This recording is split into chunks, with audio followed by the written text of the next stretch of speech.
prosesnya dari 2019 sebenarnya. 2019 akhir, kita syuting 2020 awal. Ini cerita menceritakan tentang ya cinta yang terlarang, kayak cinta segitiga antara Kamala, Khadijah dan Nicholas. Proses lumayan panjang. Jadi Nicholas ini sebenarnya orang yang kerja di media. Kayak kalian semua. Dia kerja di media, dia seorang fotografer yang emang kerjanya tuh suka profile orang. Dia lagi jalan-jalan foto, tiba-tiba ketemu seorang wanita yang menangkap mata dia, yaitu Khadijah awalnya. Ya singkat cerita, jalan-jalan, Kamala muncul. Aku nggak bisa kasih tau terlalu banyak, takutnya bocor. Tapi cerita ini ya it's special. Bisa dibilang ini cerita pas proses syuting ini juga mengubah sesuatu yang besar dalam diri aku. Aku nggak mau terlalu bilang karena lumayan personal. Tapi ya bersyukur dan ini berkat banget buat aku personally. Lebih tepat sih sebenarnya Nicholas tuh nggak memeluk agama apa-apa. Awalnya dia bisa dibilang bukan ateis, dia percaya lebih agnostik orangnya. Dia percaya sesuatu yang namanya Tuhan tapi tidak percaya dengan agama. Ya bisa bilang western lah, dia seorang Indo tapi udah lama banget tinggal di luar. Bisa dibilang paling Indonesia cuma bentar doang. Dan akhirnya ketemu beberapa karakter di film ini, mau itu dari Khadijah, Kamala, yang mungkin akan mengubah perspektif dia atau tidak, kita bakal lihat di film ini. Nah, yang tadi juga syuting di luar negeri, tantangannya sangat besar karena perbedaan cuaca seperti apa? Jujur mungkin untuk kalian terdengar agak lebay, tapi itu aku sebenarnya biasa dengan dingin. Tapi karena dingin di sana dingin angin, dinginnya nusuk banget, jadi bisa tiba-tiba suhu normal itu 7 derajat, pas angin berembus bisa sampai minus. Dan itu kan aku cerita harus udah lama tinggal di Belanda dan aku udah sok-sokan nggak mau pakai sarung tangan. Aku bilang nggak usah pakai sarung tangan, aku bisa kok. Ternyata selama naik sepeda dan selama adegan naik sepeda atau jalan-jalan, tangan aku bisa kayak gini lama banget. Keren banget.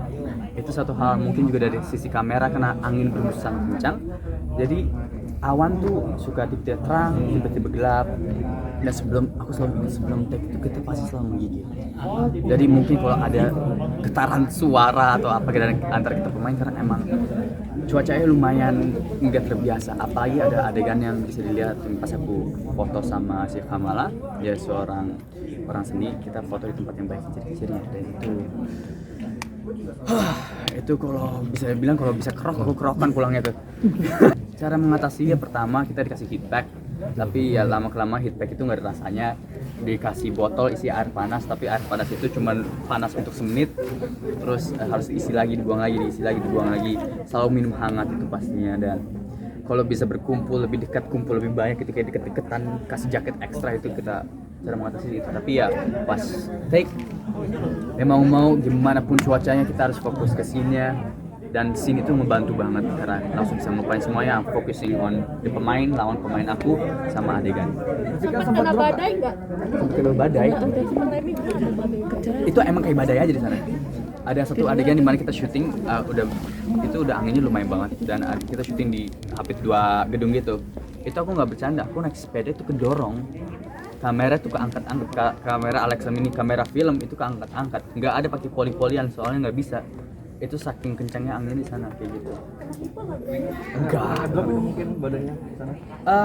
Alhamdulillah sih enggak, karena kita beli heat-tech gitu, baju dalaman gitu, udah pas hari keberapa kita beli. Tapi ada beberapa kru yang enggak membayangkan dinginnya bakal kayak gitu, yang sampai kayak aku inget banget orang Salman itu kayak masih selalu pojok aman gitu. Sampai gemeteran semuanya. Dan syukurnya juga banyak kru di sana yang udah terbiasa ngajarin kita cara mengatasinya gimana. Ya. Jadi kerokan nggak? Enggak. Aku mungkin lumayan bersyukur karena acting coach, logat coach atau bahasa coach yang Belanda itu aku kenal namanya Derek. Sempat kerja bareng di Bumi Manusia, aku juga berbahasa Belanda di sana. Jadi logatnya, cara kayaknya semua tuh aku ngerti. Tapi di sini dialognya panjang-panjang. Nggak tahu kalau di filmnya nanti gimana. Jujur aku belum nonton juga. Panjang-panjang dan dimana ngobrol sama orang Belanda tok yang tidak bisa bahasa Indonesia. Jadi kalau aku gimana ya salah, mereka bakal kayak bingung juga aku ngomong apa.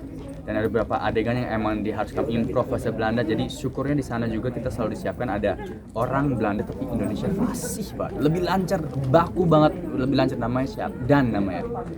Dan dia selalu ngebantu kayak dan aku mau ke waitersnya gini tambahan contohnya dia bantuin kasih tahu dijelasin waitersnya juga dia bakal ngomong kayak gini. Jadi timnya asik banget. Bu Hadra juga intinya dari kepala ya, kalau dari kepalanya asik semuanya jadi ikut nyaman. Ya sempat riset, sempat menanya beberapa tempat, beberapa orang, cara pandang mereka semua tuh tentang itu kan cara pandangnya beda-beda, alasannya beda-beda. Akhirnya aku pilih salah satu karena emang mungkin nggak pernah diajarkan aja dari kecil dan ditinggal sama wilayah yang seperti itu yang tidak terlalu maksud kayak mungkin tempat media tempat ini maksud kayak tempat aku kerja juga nggak terlalu mendukung juga tentang agama. Dan akhirnya aku memilih kayak oke, aku ambil sisi ini, aku jalanin ini, terus akhirnya jalan jadilah Nicholas, satu layernya Nicholas tapi sebenarnya layernya baik banget. Gestur lebih tepatnya kalau mungkin aku coba dikit kayak kalau ngomong lebih ditutup mulutnya lebih ditelan lah bahasanya. Dan itu satu hal. Gestur aku masukin tangan banyak ke kantong itu bukan sekedar gestur, itu emang kedinginan, bener-bener kedinginan karena ini hidung, apalagi aku gampang banget hidungku merah, aku inget banget harus touch berapa kali karena hidungku merah cepet banget. Hidung, mata, aku pakai soft lens kan di sana, aku minus 3,5 itu keringnya cepet banget. Jadi mungkin aku ngedipnya baik banget karena itu cepet banget keringnya soft lens. Bisa dibilang kayak gitu sih. Ada juga satu mungkin di sana belum kelihatan ada satu ustadz dari Indonesia juga sama dari Turki. Mereka sangat hangat. Aku ingat banget tuh hangat banget. Sampai sekarang aku masih simpen peci yang diberikan sama dia, sama tasbih yang diberikan sama dia. Itu aku sampai sekarang masih pegang itu. Ya, banget. Secara tidak langsung, ya. Sama Mbak, oke aku nggak terlalu banyak dialog, tapi lebih kayak pas selang-seling kita ngobrol segala. Awalnya mungkin aku tidak berasa, tapi pas udah balik ke Jakarta malah kayak oh ya, terus tiba-tiba ketemu pandemi juga, jadi kayak pas banget kita syuting ini, kita balik, kita transit di Doha, itu lockdown Belanda. Jadi kita telat 10 jam aja kita stuck di Belanda, dan pas nyampe Jakarta ya terjadilah yang 1, 2, 3, 4, 5. Berapa lama syuting di Belanda? Sebulan. Syutingnya sebulan di Belanda full syutingnya.